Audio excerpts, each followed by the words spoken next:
Many people really don't look at how important courage is.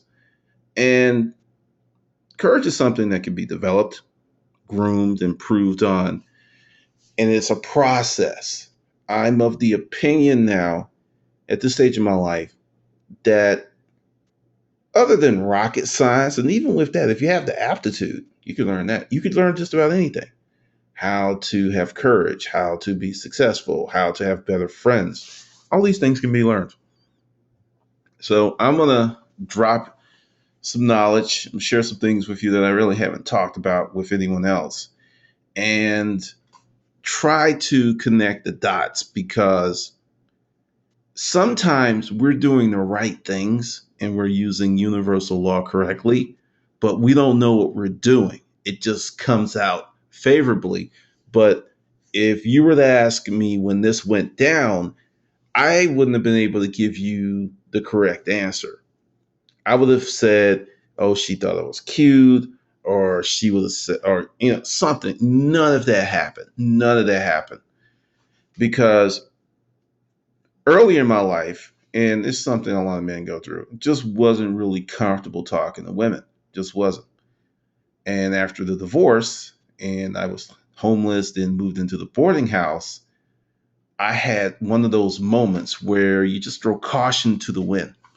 I was sitting in, and this is the funny thing. I was in this boarding house. I was in this room, but I had a $3,800 computer. I was on Love AOL. Tell you how long ago that was. And one night I was there with my dial up, and I was just looking around. It's like, God, these women are nice, but I don't make a lot of money. I'm living in the boarding house. I don't even have a car. What can I offer somebody in this sorry state that I call my life?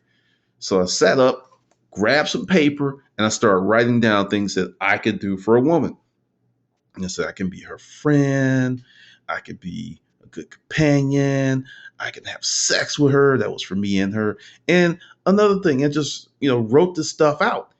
And there were so many things that I could do that it gave me the courage to, I went hard. There was this one, she was gorgeous, just gorgeous.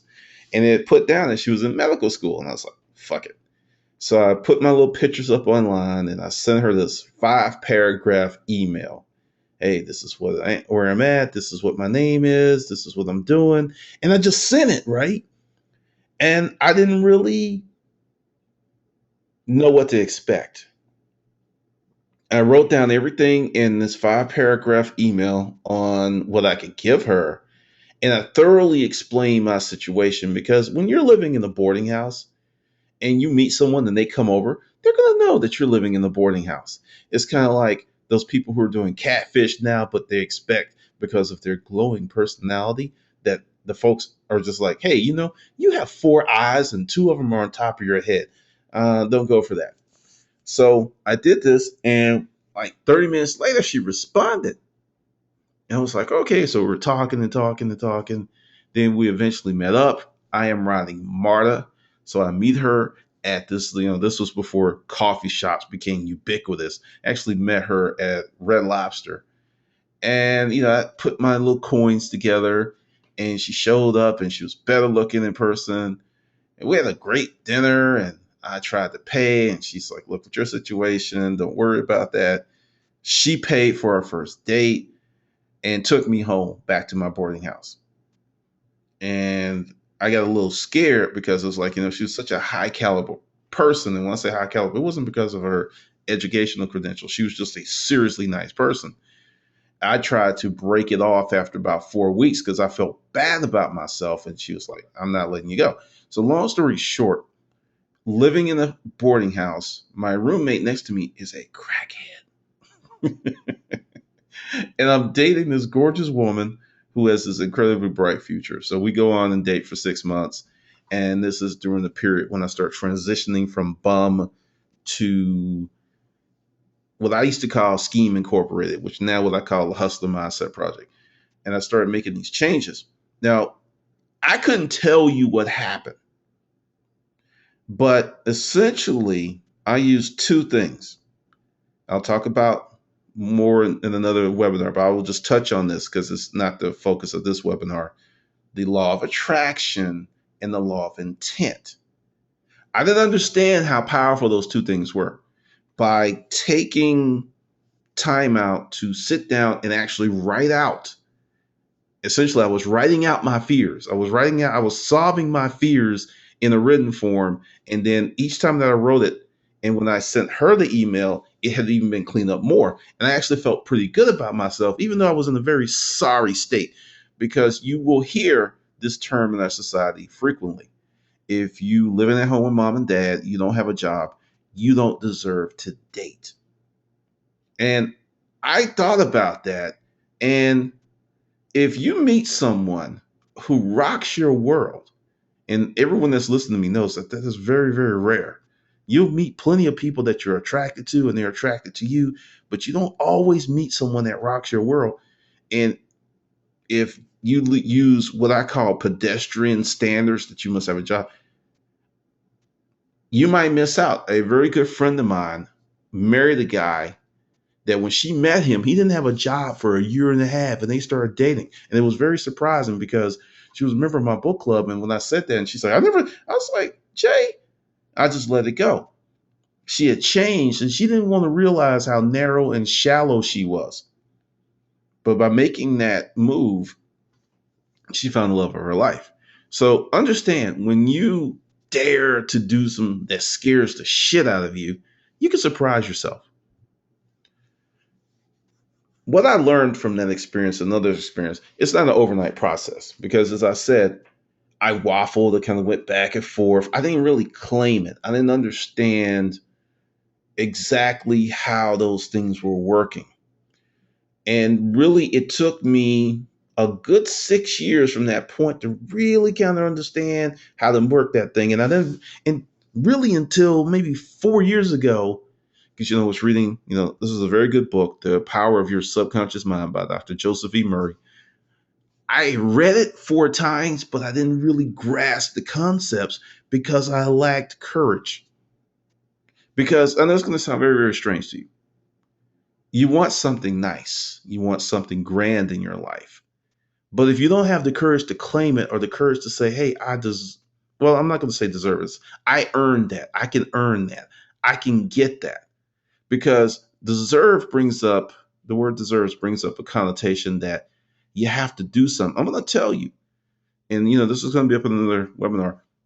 When you learn how universal law works and the power of the law of attraction and the power of the law of intent, you will be amazed at what you can pull into your life without what we're taught is backbreaking effort.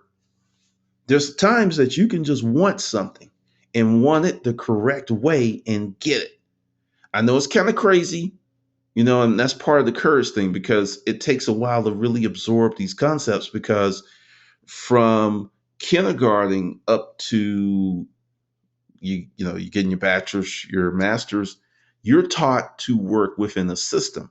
You're taught to govern yourself a certain way. You're not taught to create your own systems, and you're not taught to create your own life. You're taught to work your life into the fabric of others. And it's a lot of regurgitation.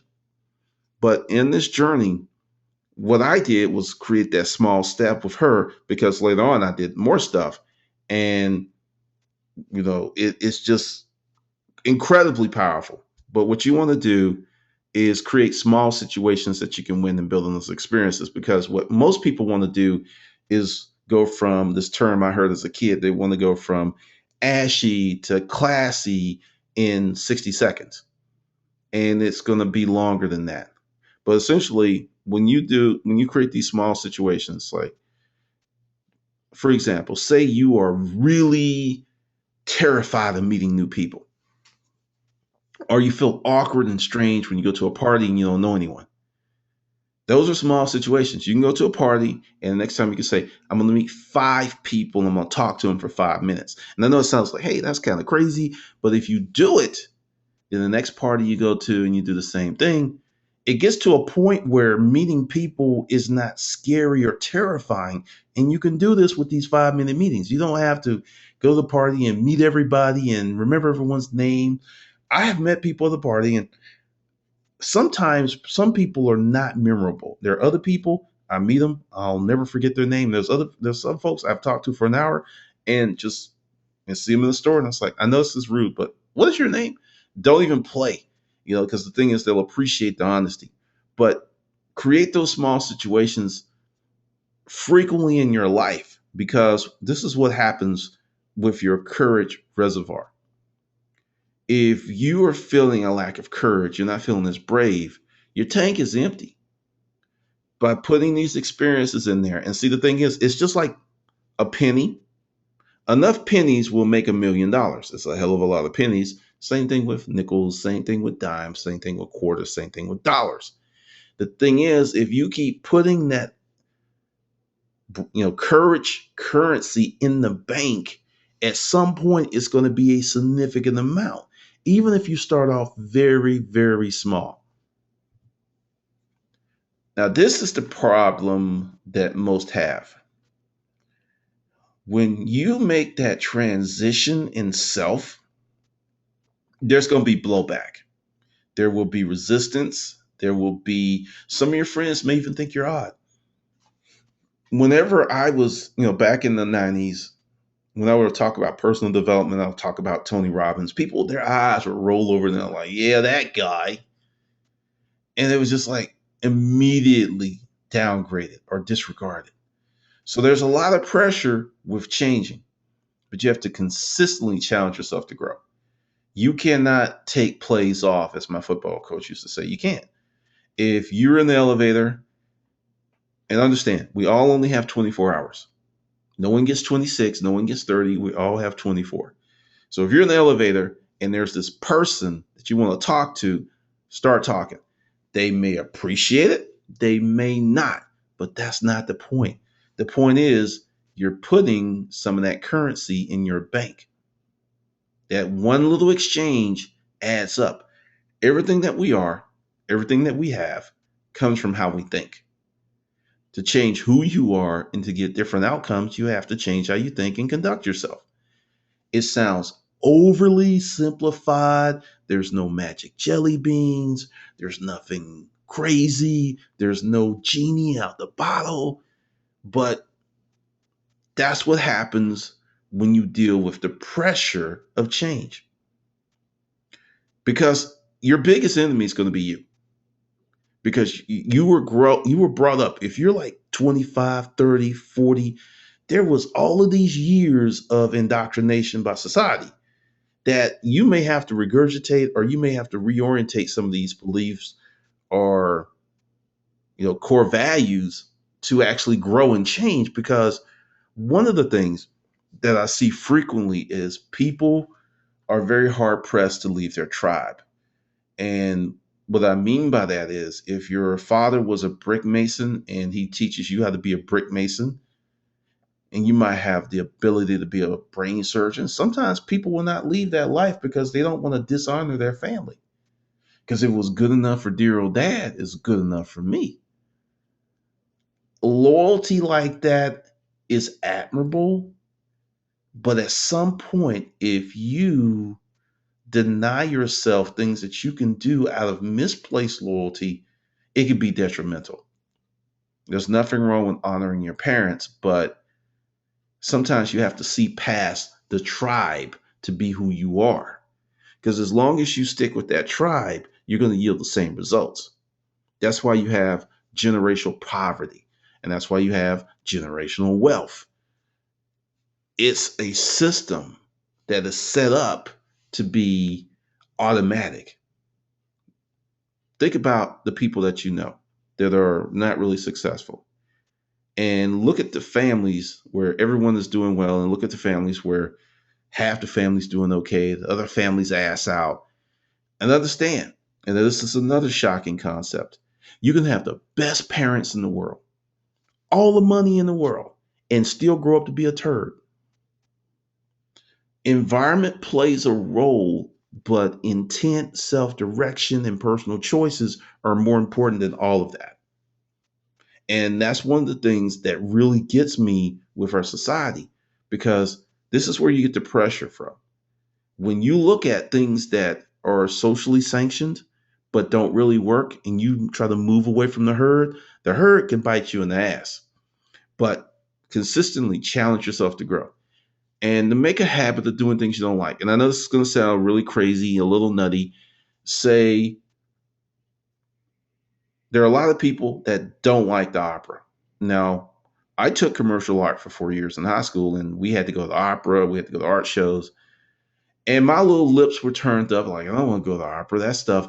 And I was like, one day I asked myself, my teacher asked me a very good question. She said, "Why don't you like the opera?" I was like, "Well, it's stuffy." And she says, "Have you been?" I was like, "No, how do you know it's stuffy?" And I said these words, "I heard it was." And she said, "Sometimes you need to learn and see for yourself." And we went to this opera at the University of Alabama. They had the musicians, all kinds of stuff. And some of that stuff was just so awesome. It was beautiful.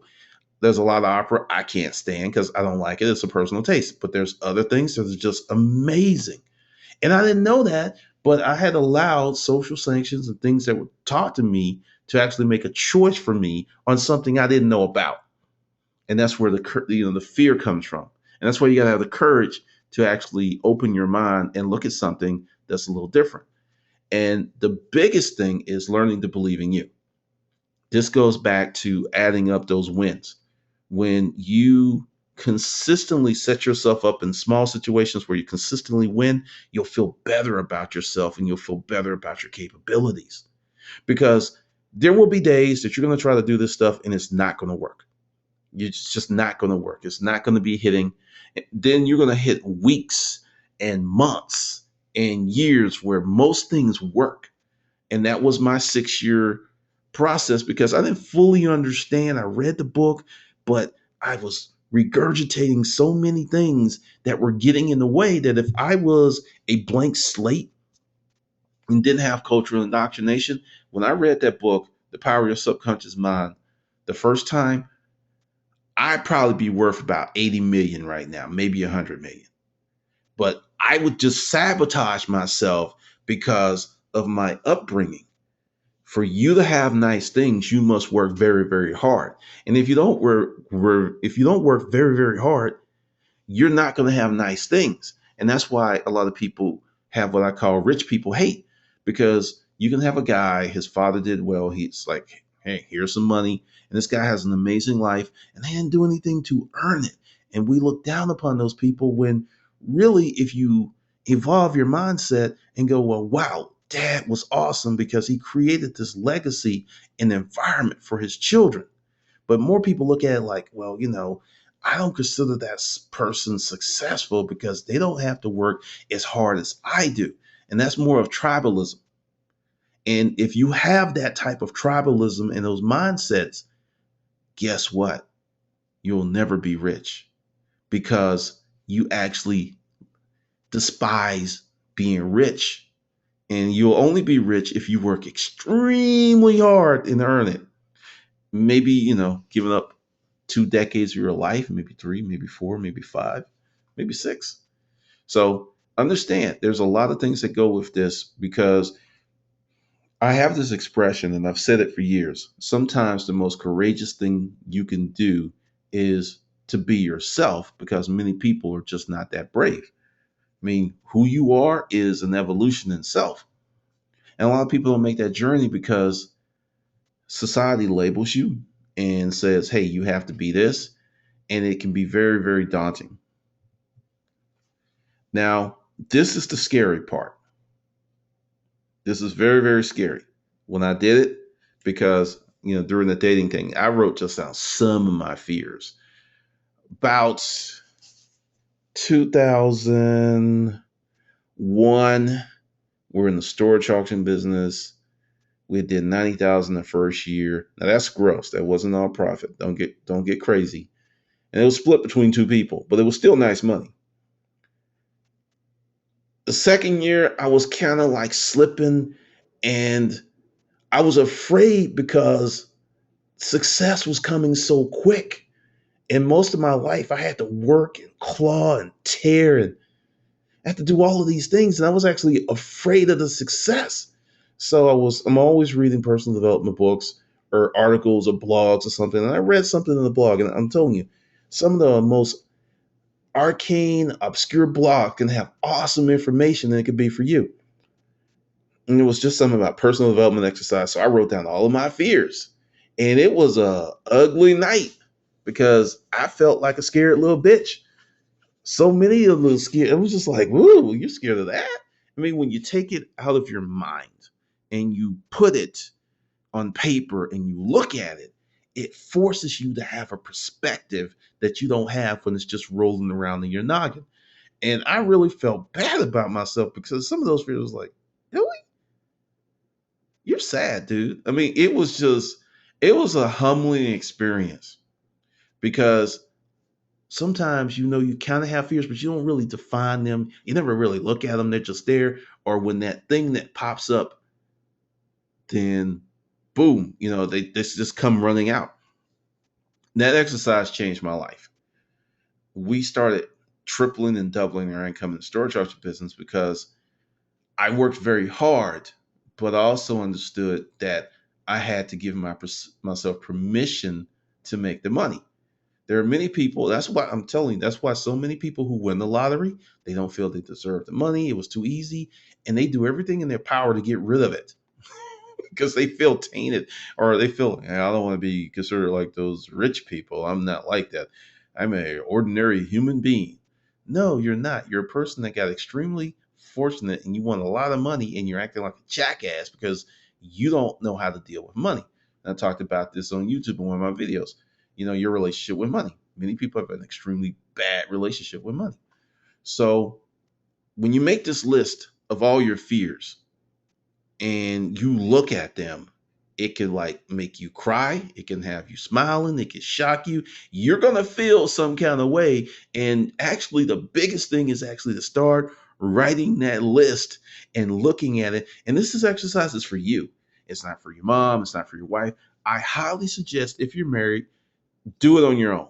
Tell your husband what you're doing, tell your wife what you're doing. It's like, look, I need to do this for myself because I don't know how this is not a group exercise. And if you're married, tell your husband or wife to do the same thing. And after you have looked at them and you've kind of come to terms with it, because some of it, there's some denial. And sometimes, I mean, it's just a crazy, crazy moment. Once you are dealing with it, then you can talk to someone about it. But on the initial thing, I highly suggest you do it by yourself. You keep it to yourself. And then once you've owned it and said, okay, these are my fears. I'm being honest with myself. I can deal with this. I can overcome it. Then we go to the Pro 7 method. This is something that I just came up with because I was I was at a sales seminar, and this guy was just so obstinate. He just kept like, ask him again, ask him again, ask him again. So I went back to the hotel room and I started using this on a lot of different things. But for fear, the Probe 7, you ask yourself, why are you afraid? Because many times, if you remember the movie I Robot, and the guy was like, that's the right question. If you're asking the wrong questions, you're just not going to get to the right answer. So you have to go like, why am I afraid? And then when you get to that, when did this start? And why did it start? Because I give you an example, going back to the opera thing. I was told by family members that opera was whack. I was a kid and I took them at their word. That's why I was afraid of going. That was it. It had nothing to do. See, some of your fears don't you didn't organically own. They were given to you. They was like, here's something. Have this fear. Have it. This is for you. That was one of the gifts from your parents. That fear. I want to talk about something that's very controversial and it may piss some people off, but with what's, just for the sake of this webinar, this is my thought on race. I only believe in one race, the human race. And when you do the research, you'll see that there is only one. But for the sake of this webinar, talk about black, white, brown, whatever. A lot of racism is inherited. Somebody like, or take a kid who lives in the neighborhood and he gets beat up 20 times in 3 years by black people just because he's white. Okay, that's organically earned racism. It's like when I show up, black people really treat me bad. I can understand that because every time your experiences with a black person has been very negative. That's not how most racism occurs. Um, if you watch my videos, you know I date everything under the sun, and I've had white girlfriends, Asian girlfriends, Indian, whatever. And invariably, at some point, you have that conversation. And I've had white women tell me, my father told me not to date black guys. Don't bring any black people home. And I was like, what? He give you a reason? She said, no, it's just she said his exact words was, it's just not a good idea. He never gave her any type of logical excuse. And that's how it happens. I grew up with a hippie. My mother never said, don't bring a white girl home. Don't. She just like, if love whoever you meet well. She never, and that's one of the things that I appreciate about my mom. She never gave us that. Now I know black folks who have said that, like, don't you bring a white girl home, don't you bring a, you know, which is teaching your kids racism. And people would disagree with me. It's like, no, it's about cultural pride. No, you're teaching your kids racism. And a lot of people like to own that. And that's how it's one of those insidious gifts because you could be culturally strong, very culturally proud, and not hate anybody. It's very easy to do, but one of the reasons is with a lot of that cultural pride thing is a heavy, heavy dose of hate. So understand when I start having these conversations, this is just throughout my life. You start talking to people and you probe and you ask these questions, you just get these revolutions. And when you add logic, it's like, does this make sense? And a lot of times it's like, no. And you ask yourself again, did it ever make sense? And it's like, no, it didn't make sense. And another thing, sometimes you think there are things that are fears when they're really superstitions, which are once again stuff that you adopted or was given to you.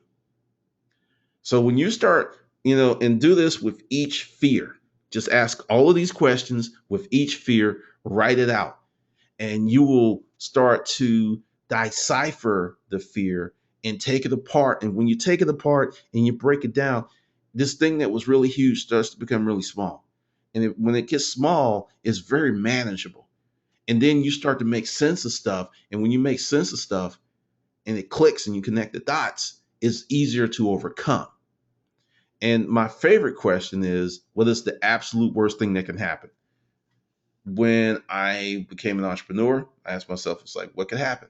I could fail. What does failure mean? You won't make any money. You could lose money.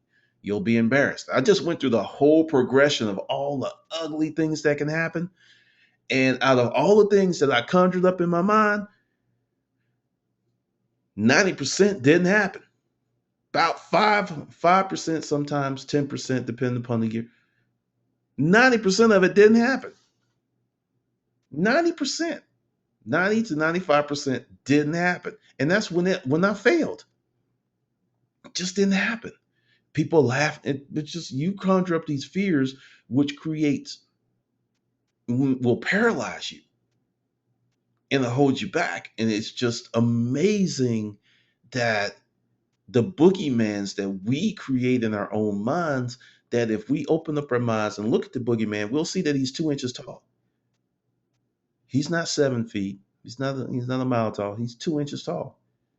But we keep giving him energy where he looks bigger. It's like that shadow effect where you got your fingers in the light and the shadow is like 7, 10 feet tall. That's what we do with our fears. Another way for you to get a grip on you is to start writing about your life. Start writing about your thought process because it gives you so much perspective. When you have to sit down and really think about, why am I doing what I'm doing? And come up with logical answers and talk to yourself, this increases your perspective dramatically. When you do this, and I'm not trying to be funny, but if you do this frequently and you should have this self dialogue, and when you start talking to people, they're going to think you're wise. because many people have similar questions. They've just never asked themselves. So when you have a logical, sound, reasonable answer to one of life's queries because you delved into the journey of yourself and you talk to someone else, they're going to want to talk to you. They're going to want to make you their BFF. They're going to say, God, you're just one of the wisest people. You're really good people to talk to. Because a lot of people don't think about their lives. They react. Writing about you, it just forces you to think deeply. And the deeper you think, the better stuff that you come up. Because essentially, the minutia of life and the layers of indoctrination build up to where the real you is so deep in you, it takes a journey and exploration to get there to figure out who you are. I know it sounds crazy because when I started in the storage auction business, I owned it. I was like, I'm a hustler. And I'll say it on Facebook and I'll say it on YouTube. And, hustling, that was the video that was playing earlier. If you were one of the first ones, hustling has a negative connotation, like hustling. And I love it. I love hustling. And hustling isn't getting over on somebody, but I defined myself. I didn't let anyone else do it. And there are other people that try to do it. And then I was like, no, this is what I do. Because people try to define you, because when you define yourself and you make yourself personally big, it's hard for people to get a grips on who you are. I've had people tell me, it's like, I just can't figure you out. I was like, I'm pretty simple. It's like, I just can't figure you out. It's like, you're this asshole on YouTube. You donate money to people, you help people out, but you won't give away your information free. I was like, those are totally different concepts. And see, this is the thing. As a person, there's no one you, there's layers of you. There's an incredible expanse of you. And what I've learned is to be honest, to be open, and to be really, really careful with my affection and tender side, because everyone doesn't deserve that. It's not a scared thing. It's like your money. You have to be careful how you spend your money. If your best friend who was in basic training with you and you went through a lot of life challenges comes to town and you go to this fancy restaurant and the check's $300, you throw your credit card down, you throw the cash on the table, no problem, because that's your friend. But you just meet somebody you really don't know, you don't really connect with, that's hell of expensive. Same dinner, same place, different perspective. And that's how you have to start looking at how you handle yourself with other people. Because as you start to grow, you outgrow some of your friends. And this is not to say get rid of your friends. It's just, I have two friends who I've known them 20, 30 years that just can't understand the stuff I do because they've never went on this journey. And they're both corporate people and they follow a life path I don't follow. So it makes it very hard for them to understand me. I understand them easily.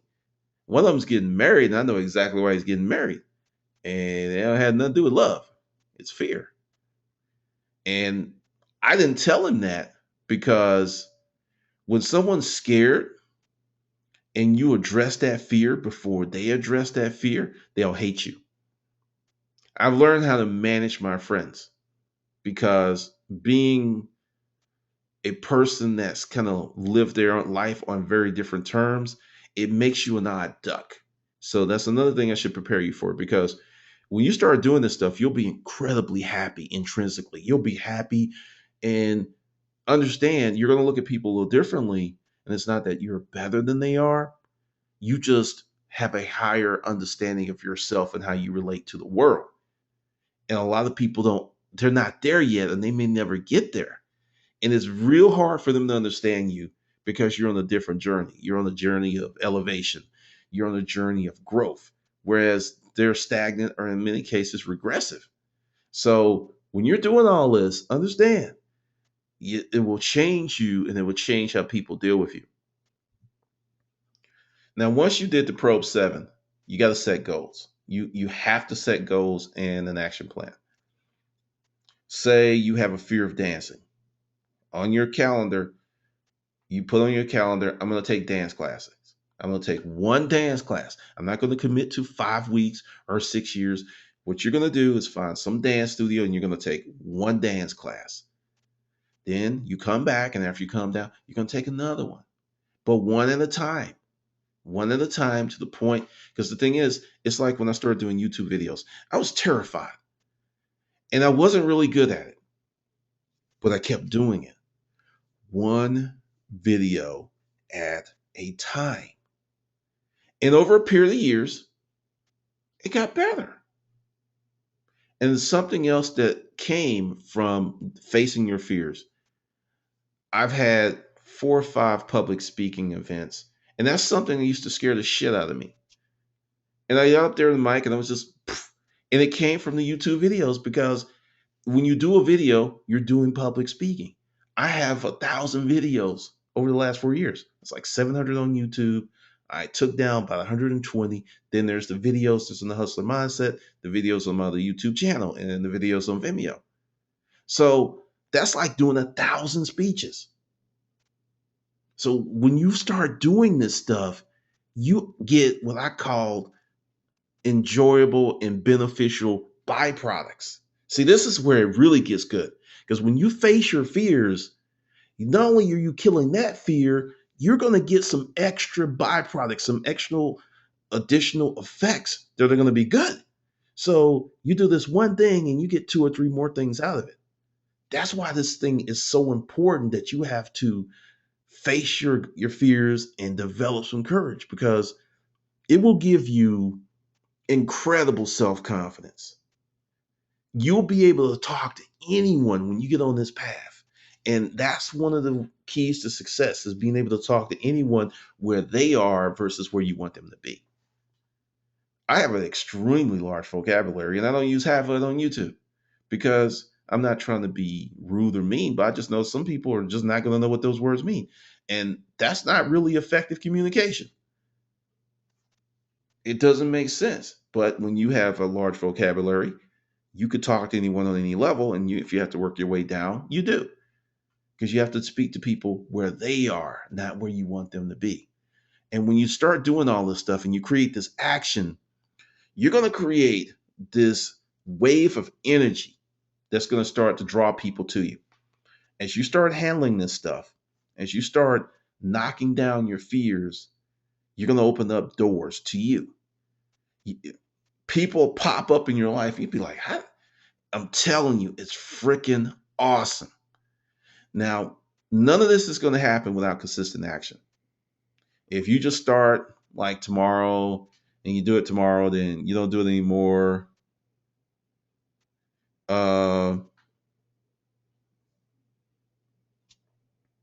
It's not going to work out. Remember, YouTube videos took me years. From that time of being in the boarding house, it took me years. Now I know when you're going, oh God, years, I want it now, I want it now. This is the thing.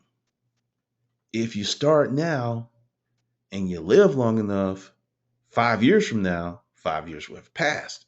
So the question is, are you working on stuff to improve you for those 5 years? Because I'm telling you, the benefits are awesome. One day at a time, one step at a time. Now, this is something I was talking about earlier. And this is something I had to learn. Once you learn this stuff, you will never say another negative thing about yourself. You will never say you're stupid. And as a joke is one thing, in jest.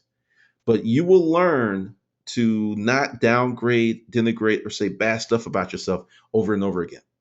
Because what you do is start off that energy again.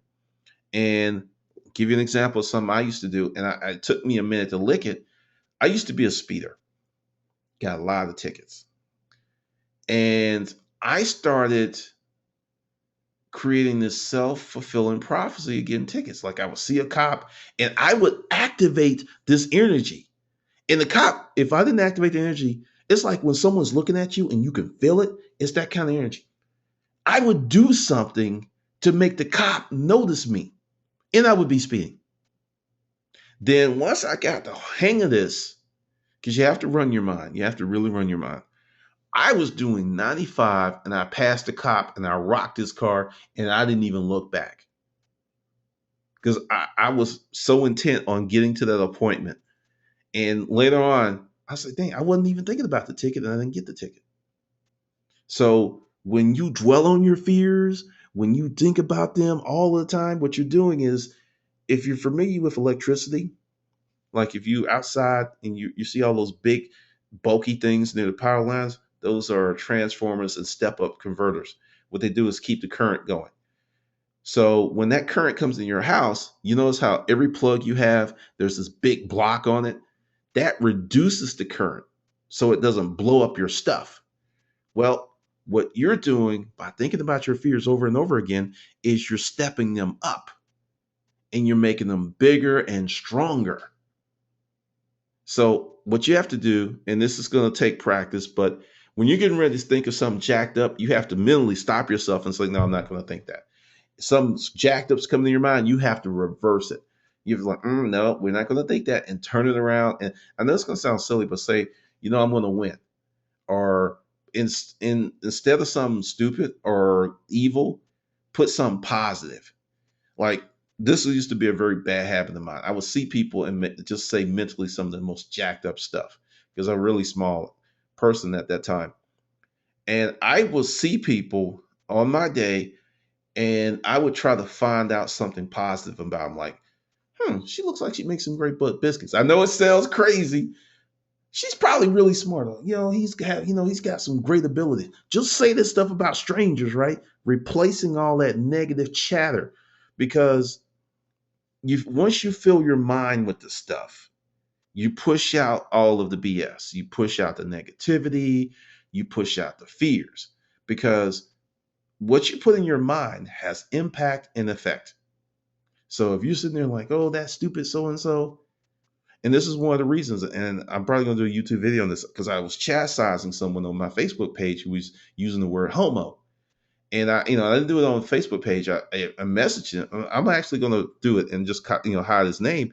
And the thing is, it became this conversation. It's like, are you gay? I was like, no, but that's not cool. And that's the thing with these mindsets. People feel entitled to be mean and bigoted and racist to other people because it's like, I would just want to say something. And ask yourself, why do you want to call someone a homo or accost a gay person if they've done nothing to you? I have yet to figure that out, why someone gets in their truck and go out looking for people they don't like. I haven't figured that out. But all of that stuff matters. So reverse what you're thinking. Because with the law of attraction, if you're filling your mind with positive stuff, you're filling your mind with big goals and ambitions and dreams, you will draw those things to you, and you'll draw those people to you that can help you make it. That's how you change it. You have to be vigilant about your mental activity. And once you get to that point, that's the day you start running your life. You will kind of sit back, and it's always a situation of growth. I feel that I'm still growing so much because with social media, I just got to the position where I'm more of a watcher. I don't know if you ever watched Red Marvel comics, and there was this guy, the Watcher. He was like really huge, and he just kind of hung out in space. And he just watched the events of the universe. Didn't interfere, had the power to do all kinds of stuff, but they would just watch. So I've kind of become that, and since I've sit back and I watch, and I think I'm better able to handle social media. I don't do all the stupid stuff I used to. But like I said, all of this is a growth process. You're always growing. If you're not growing, you die. So once you kind of get this stuff together, that's when you will start to run your life versus living a life that's run by someone else or run by other people's expectations. You'll be running your life the way that you want to, on your terms, which is a pretty awesome thing when you think about it.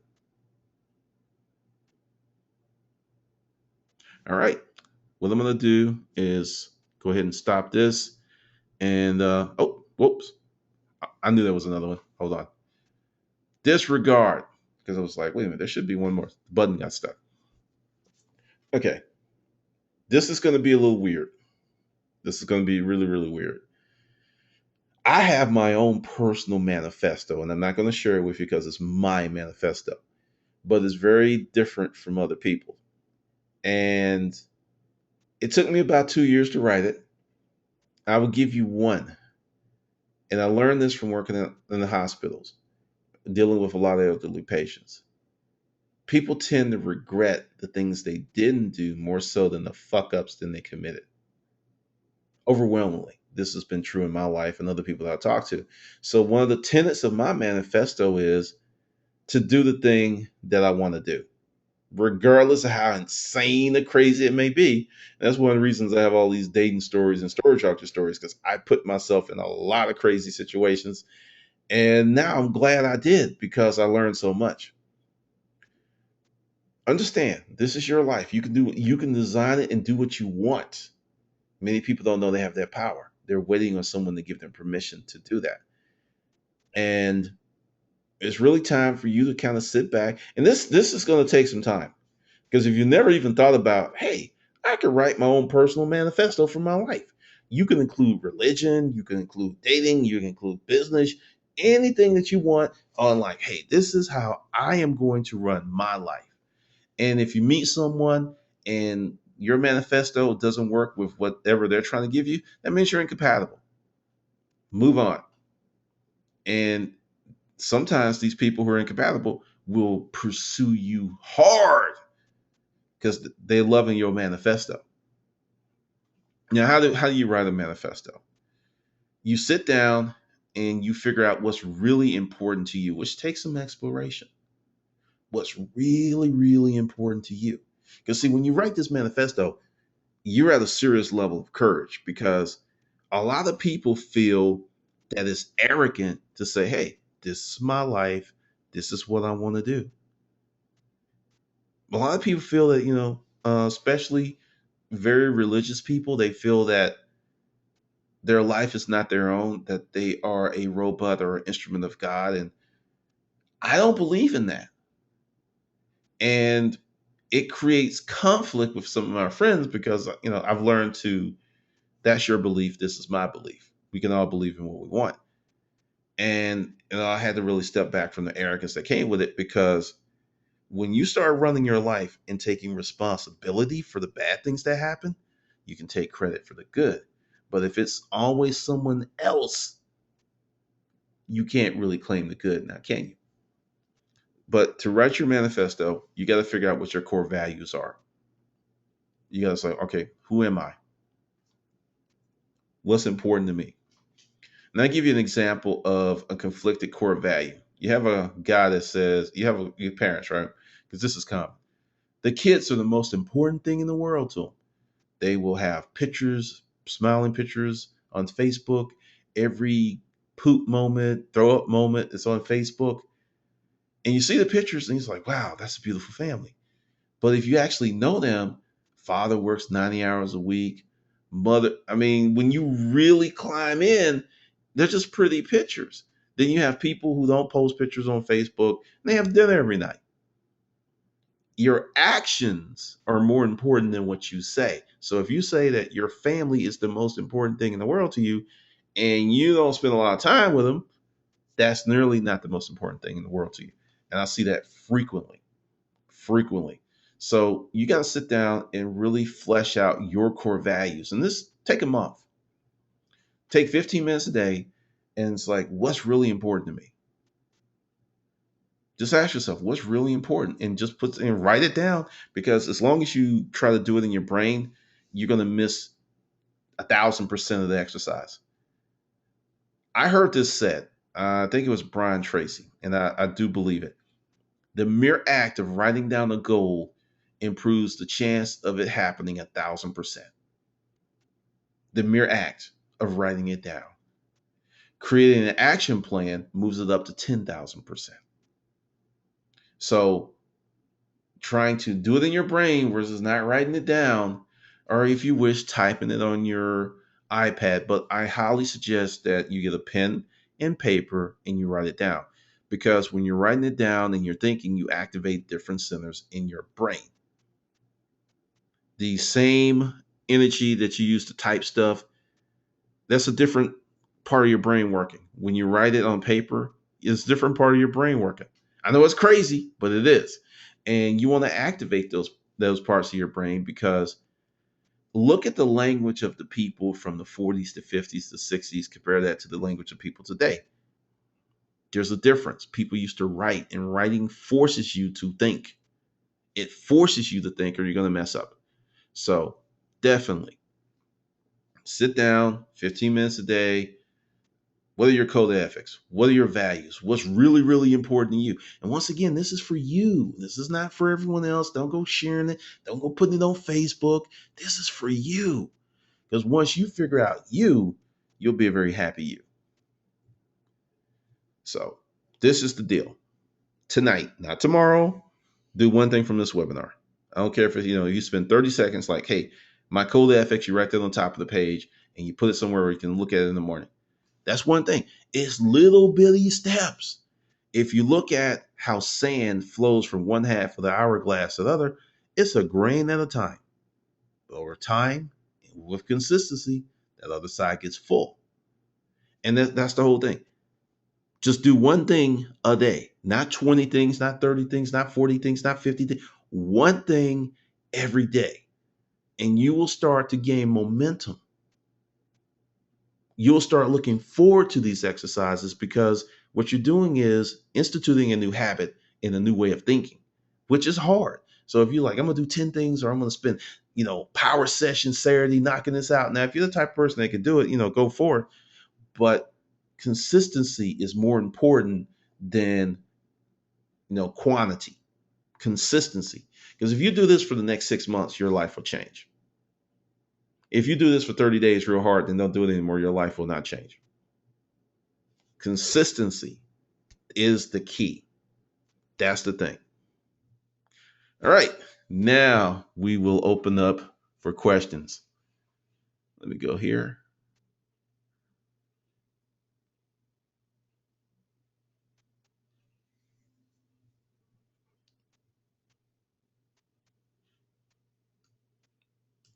All right. If anyone has any question, just go ahead. Let's see.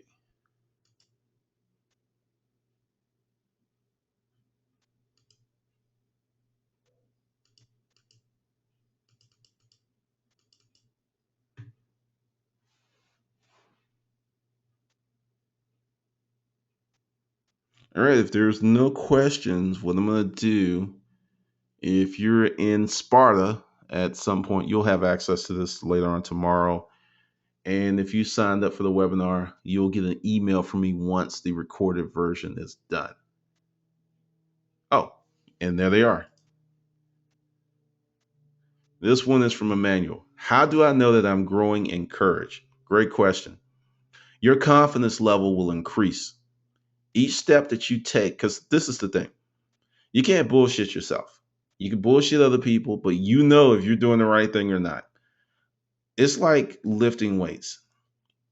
When you put in the work and you get up to heavy weights, you feel real confident getting out of the heavy weight because you did the work to get there. You just can't half do it. You're it's like getting fat. It may sneak up on you because one day you'll just realize that you're way more confident. Because I got that question on YouTube. It's like, why are you so confident? And the reason is I've been through a lot of bullshit that I overcame. If you go through a lot of stuff and you don't overcome it, you could be demoralized. But it will come a little bit.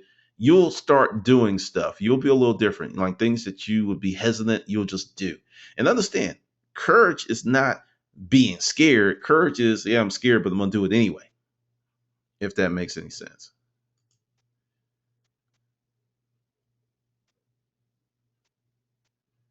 I'm not sure if I understand that. Are there any slides that you can share with us before the webinar?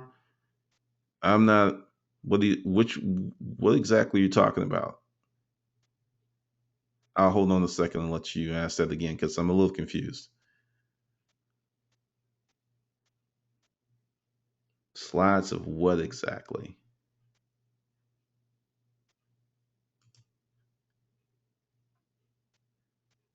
Oh, okay. I got it. Okay. When you sign up for the webinar, yeah. So, well, this is the deal. Like when I do the dollar special on YouTube and you come in, it's like you get access to the webinar and you just get a sign up link. And then all the slides and stuff will actually be in the webinar. And this is, I'm following my own advice. This is something new that I'm trying, whereas I'll make access extremely cheap. And the only reason I'm charging $1 is to keep the children out because they're crazy people that like to play games and webinars. And the dollar and the fact that them signing up prevents them from showing up because they have to get their real information. And like I said, I'm doing this probably for the next 90 days just to see what happens. Do you have a procedure for defining yourself? This is a manual. Yes, I do. Going back to your core values, you got to think what's important to you. And I'm going to give you an example. I have a good friend who likes fat women. He loves fat women. He's always loved fat women since we were kids. But due to social sanctions, people saying that you should be with this because he's a very good looking guy. But he likes fat chicks. And I would always see him because you're friends. And typically, young men are very mean to each other. And I would see him looking at robust women all the time. And I mean, with that look. And I was like, "You like her?" He's like, "Yeah, I do." I'm like, "Go out with her." And he just looked at me because the way that he looks, he's supposed to be with this extremely attractive, really small woman. And he likes big girls. And he always has. And I'm like, "Do it." And then one day, he just started being himself and he got really happy because he defined what he liked. See, defining yourself may actually be countercultural, counter to what culture says you should be. Defining yourself is saying, this is what I like. I don't give a damn who likes it, and I'm going to do it. That's defining yourself. You got to figure it out because everyone's got this different thing. There are some people who are going to do the marriage and the 2.5 kids, and that's actually who they are. And there's other people that is not who they are. It's I'll give a little bit more thought because I may do it. Like I said, the goal for the next 90 days, or well, 80 something now, since we're 2 weeks in. For I guess for the next 6 weeks, or whoa, more than that. For the next 10 weeks, there will be more stuff. So I might make that a webinar after I think about it a little bit more. Because what I'm doing is going back in time and reverse engineering what I did. Because people are like, well, how did you become successful? And sometimes I'm like, that's a good question because there's the immediate answer that's on the tip of your brain. But when you really think about it, that's not really it. A lot of what made me successful today actually happened 15 years ago. And it was a journey and you just keep doing it.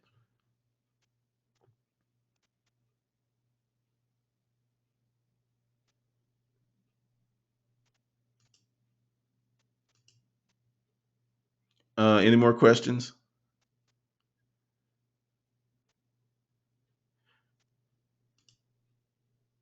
Storage auction webinars are tomorrow, 9 p.m. Eastern Standard Time.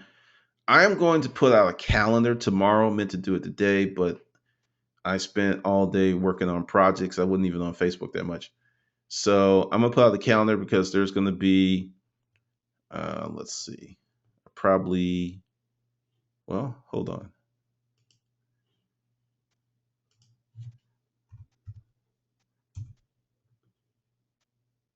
Let's see, Hustler University. Okay, I can actually show you. All right, this is what's coming up with the storage auctions, and there will be more. Like I said, tomorrow I'll put the calendar together.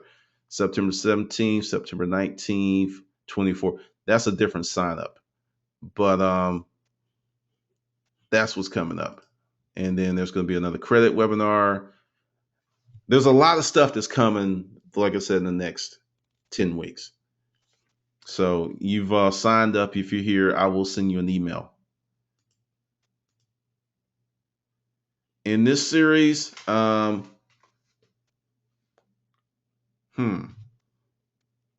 let me think about that and get back to you. Tomorrow's a planning day during the day, then I got the webinar at night.